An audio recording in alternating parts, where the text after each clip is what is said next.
class is Auto Tech 1. In Auto Tech 1, it's kind of like a consumer auto repair course. In this class, you're going to learn how to properly maintain your cars. Everyone in this school at some point is going to own a car in their life.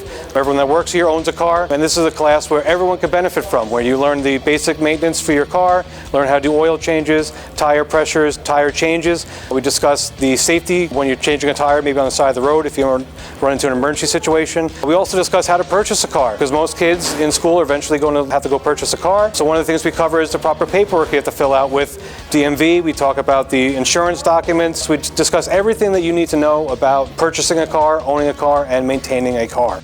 This class is hands-on if you like doing stuff with engines, like oil change, how to do your tire pressure, how to use a car lift, how to use a jack.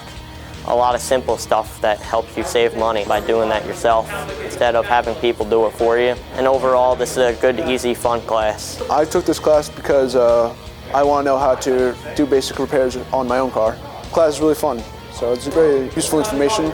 It's a fun class, the kids seem to enjoy it, and that's what we do.